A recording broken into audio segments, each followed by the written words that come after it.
Firstly, good morning to everyone present. Looking forward to the game, as the coach said. The players are bubbly, looking forward to it. It's a huge game. Honour and privilege to be participating in such a big game. Had a chat with Coach Steve yesterday, and other than, we've played a lot of big games. Carling was a huge game as a club, but this is up there with that, and we have to do our best as the players to represent the badge. And we said it in the beginning, our backs were against the wall. A lot of people doubted us to get to this position, and I think we've come this far and we just want to keep going. So from the players' side, we'll be here tomorrow. You alluded to the fact, I think, if we look back over the last couple of years, having played in the Carling final, having won that, having played in the MTN final, it shows that the club is progressing to be playing big matches. Just the mere fact that we were able to get past Sundowns over a two-legged affair to make the MTN. We've had some really big matches that we've had to play, but I believe there's always levels, and playing on the continent, I think, is a different level. To be playing a team such as Zamalek, who are the defending champions, we've won the Champions League, not just the Confederation, but the Champions League 5 times. It becomes a massive game for us. I don't think we would be wrong in saying that this is one of the biggest games that the club is involved in. Obviously, it's not just a once-off game, but the tie. So yes, we privileged to be in this position, but at the same time I keep wanting to remind everyone that I think we've earned the right to be on the same sort of park as a team as Zamalek, and a lot of people may believe we don't have an opportunity, but our team is built on resilience, it's built on the ability to overcome challenges, and we are looking forward to this challenge. Yeah, I think just this whole season, just in terms of some of the games that we had to play out of the Western Cape, I think we've grown to learn to just deal with these situations. So we have travelled back. We arrived Sunday. We had a nice day yesterday just to regenerate a bit. Today to do a little bit of tactical work, but we are playing so often that it's just about keeping freshness, not just physically but mentally. And I think these type of games, I don't think you need to be motivating the players. I think whatever energy is required, it will be brought to the table tomorrow. It's a massive opportunity, 90 minutes where we just have to give 100%. But I do believe that we've learned to just deal with a lot of these type of troubles, and to not dwell on it. I don't want to be looking and saying we're fatigued, because we're not. We're ready, we're fresh, we've managed the squad really well over the season. And we're ready to go tomorrow. I think we all know that travelling to Cairo and playing, teams away from home in North Africa is never easy. It's a massive challenge. So, the biggest thing for us is that we have to go to Cairo with either something to hold on to or something to fight for. The tie can't be lost tomorrow. Hence, it is our home ground.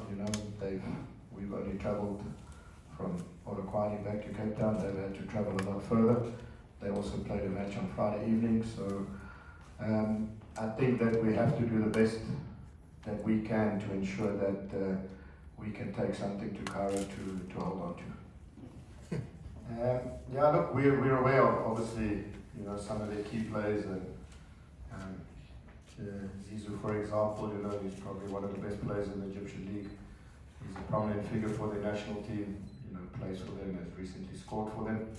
The same as Jaziri, international player of great quality. And I don't think teams such as Zamalek, with the ambitions they have as a football club, they don't have quality in most of the positions. But yes, there are key players, and I think it's important that we've done our analysis as well as we can, and we know their dangers, and as you rightly say, there are 2 of their danger players, so we obviously have to be on high alert, and hopefully we can deal with the ability that they have. I think just looking at the match on Friday against Cleopatra, the winning goal by Zizou is of the quality that he has. So it's important for us to make sure that tactically we're aware and tactically disciplined to deal with these threats. Leon Songs ESPN Africa. Coach, you rotated the... Can you speak up a little bit? Yeah, I can hear you. You rotated the team a bit in the first game back after the international break, but are there any injury or fitness concerns for this game? No injury concerns besides the long-term injuries to Shakir Ahmed and Bradley Mujela. Otherwise, everybody else is fit and rearing to go. Yeah, it's massive for us too. I think it's around about our 42nd, 43rd game that we play this season. Obviously, we now have some players, that are representing Bafana. Guys like Fawaz Basidin has just come off playing, 2 matches. We've got some under 20 players that have also just played some international friendlies. So the more you travel and the more you get exposed to different type of conditions, different type of opposition, both from a club point of view as well as a national point of view, I think it does develop that mentality. I keep telling everybody that Sundowns have grown to be the team that they are because they've gone through this infancy period a long time ago and they seasoned on the continent. We're not in terms of experience seasoned, but we are a team that learns quickly, and we've learned a lot of things in our travels and how to sort of deal with these type of matches. So it is great that those players are getting that exposure. It does help them not only for the short term but also for their careers going forward. Mike Morton, Soccer Beat. Coach, you obviously have been sort of become the giant killers in South African football. Does your style of play work better against so-called bigger teams where you would be considered the underdog? Your quick transition play? Look, I think as we've grown and developed as a team, I think it's no secret that we've had success against the bigger teams just in terms of tactically the way we set up and the way we do play. But I do think that over time we're also evolving into a team that has a bit of both. We can do that when required, but also developing into a team that we've also got to control certain moments of matches, and we can't just rely on a certain way of playing. So on occasions where we need to be that team, we are good at it. We've done it over a number of years, but we can't just rely on it. So I think we've got a couple more strings attached to our bow than before. But important, we do things the way we do, and our success comes from just doing what we think is best for the group of players that we have. Nasir Gondo for Vodacom Soccer. Sage, we've heard from the coach. Just wondering from a player's perspective, all the travelling and all these games, just how do you park that to one side and then get back up for big games, especially when you play the weekend and then midweek again? I think it's been a learning curve in the beginning. Adjustments had to be made in terms of mindset. But I think one thing that we've done well as a squad is we've managed to let go of games much quicker, especially losses when the results not going our way. We've managed to bounce back a lot quicker, not hold on to those moments. And I think it's just helped the players grow immensely in maturity. You can see the squad that we have, a lot of youngsters, but seasoned professionals to compete the way we're competing on all fronts and still doing a great job. It's just credit to how we've been able to manage that. But back, the nice thing with age comes a lot of experience, a lot of thought, and looking back on my journey that when I got to Stellenbosch, if I have to look back now, it's just full of positives. The way I've grown as a player, getting the amount of game time I have under Coach Steve and Coach Wes, it's just helped me immensely, helped me grow as a player, as a leader, just an example for the youngsters. And it's just, with game time comes the opportunities of getting a call up to the national team, and I just think that hard work and perseverance I've had throughout my career has just led me to this moment. And games like this tomorrow it helps me immensely. These are the games you want to compete in week in and week out, and the best I can do is just to help the team perform the best of our ability to get the result. Thank you. Coach Leslie the Fourth, Free Kick Media. You mentioned the word resilience earlier, And last night you watched an amazing game with Amajita beating Egypt. Now you're also playing Egypt. Will we see the same kind of game, an open game, or are you going to be a little bit more reserved, considering there's a second leg? Being at home, being back at home, will we see that sort of excitement tomorrow and a couple of goals? Interesting question. I think if you look at our position, defensively they shape up in a 5-4-1. The coach is quite a pragmatic coach. I can't see them coming out and wanting it to be an open match. So it won't be easy. Obviously, the key for us is to, can we apply pressure? Can we perhaps, get something early from the game, which then I think does, force a little bit of the opposition to come out. So I think it'll be a bit of a sort of tactical battle, cat and mouse for the first 30 minutes. And I don't know if they know so much about us. Yes, you can analyze, but not up front. We them. So I think the first 20-25 minutes will be one just seeing each other out, and then hopefully for the fans it does turn out to be goals at least in the match.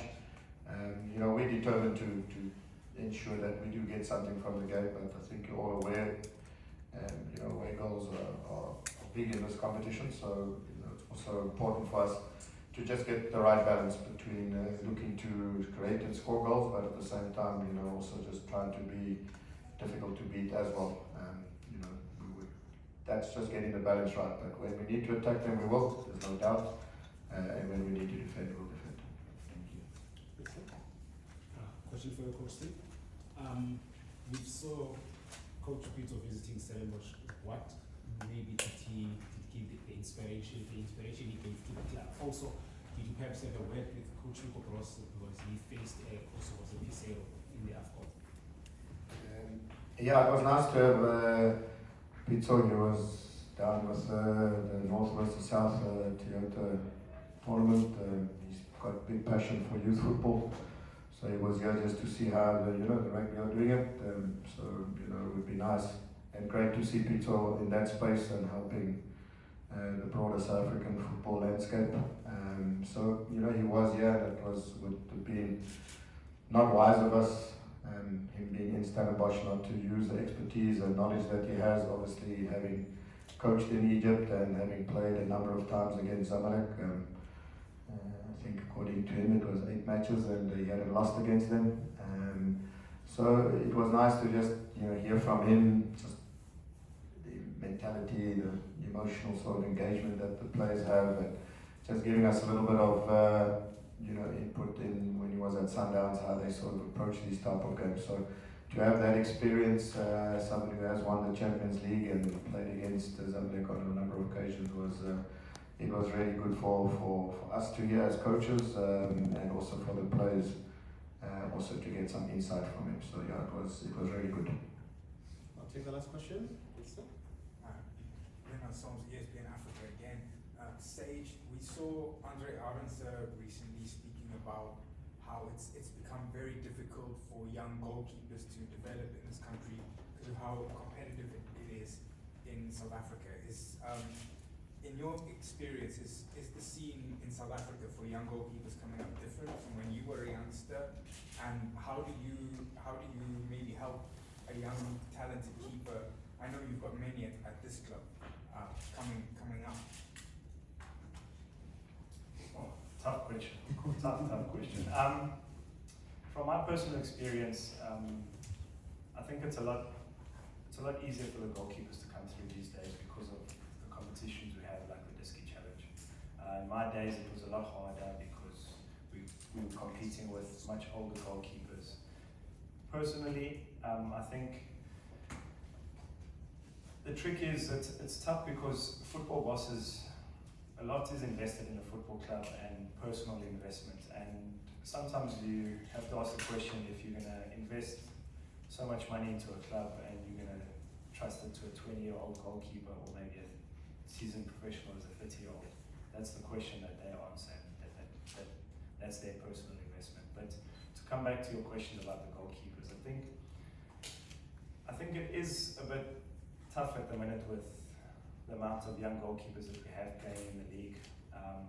I wouldn't be able to give you the answer how the country or how we're going to adjust it and fix this problem.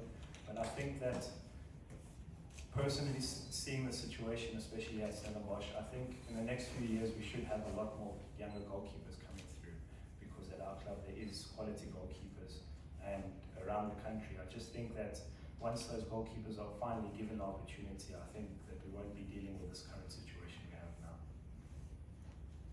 Well, thank you very much.